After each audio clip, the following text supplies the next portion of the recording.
선거에서 부정은 없었다.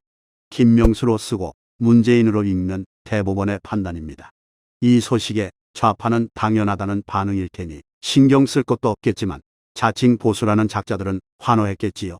큰 강과 바다를 이룰 만큼, 즉 문재인의 하해와 같은 은혜에 감격했으려나요?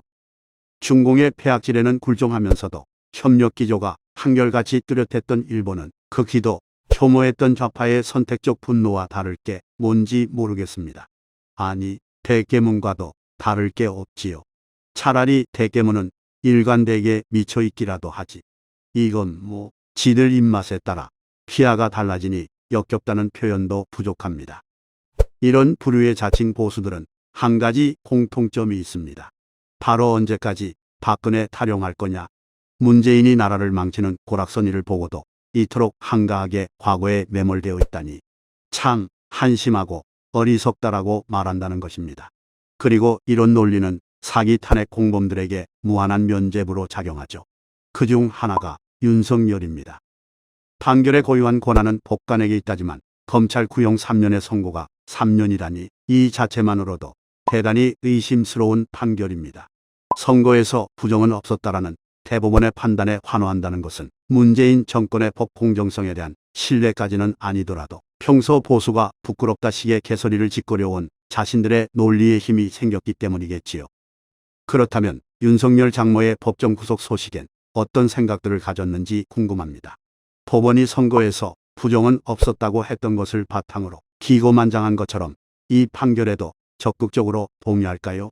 아니면 좌파만도 못한 비루한 논리의 선택적 분노로 사법폭력 운운할 건가요?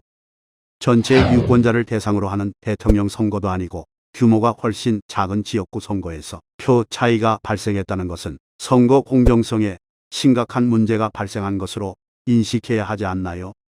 10개의 의혹을 품고 고소고발을 했는데 그중 9개는 혐의가 없고 1개에서 사소한 문제가 발생했을 때 좌파는 이 1개를 가지고 특정 대상을 범죄자로 선동합니다. 비슷한 예로 사실적시 명예훼손을 명예훼손으로 단순화하여 선동하기도 하죠. 주로 좌파 언론들이 이런 식으로 기사 제목을 뽑습니다. 의혹에 대한 규명 없이 또는 검증 과정상의 여러 문제에는 의도적으로 입을 닫고 오로지 선거에서 부정은 없었다라는 제목만을 가지고 주권을 지키고자 애써온 유권자들에게 한심하다, 부끄럽다 등의 망언을 쏟아냅니다. 문재인의 폐악질이 오늘날 국가를 위기로 몰아넣고 국민의 삶을 피폐하게 만든 것은 틀림없는 사실이지만 여기에 기폭제 역할을 한 것은 분명 자칭 보수라는 작자들입니다. 이런 작자들이 우리의 주머니를 털고 더해서 정신까지 갉아먹고 있는 겁니다. 그나저나 윤석열은 진짜 대통령 되겠네요. 대단히 위험한 발상일 수도 있겠으나 저는 다음 대통령은 누가 되어도 상관없다고 생각합니다. 잃거나 무의미하게 소모되어서는 안 될 만큼 애지중지할 만한 지도자감이 보이지 않으니까요.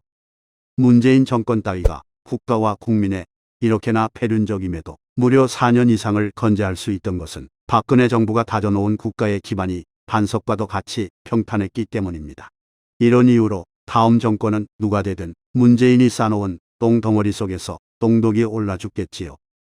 지금까지도 이명박 박근혜 타령하는 좌파의 논리 수준을 고려하면 그땐 문재인 때는 이러지 않았다로 선동할 것이며 이는 다음 정권 이후로 좌파 장기 집권의 단초가 될 수도 있을 겁니다. 그래서 이번 대선은 그저 마음 편하게 보려 합니다. 환호나 아쉬움 등의 감정 소모가 필요 없다는 뜻입니다. 시간이 되는 대로 군정 이야기를 좀 해볼까 하는데요. 이게 훨씬 유익하다고 생각합니다. 저들이 펼쳐놓은 장기판 위에서 조리되어 정신력을 소모하고 싶지 않습니다.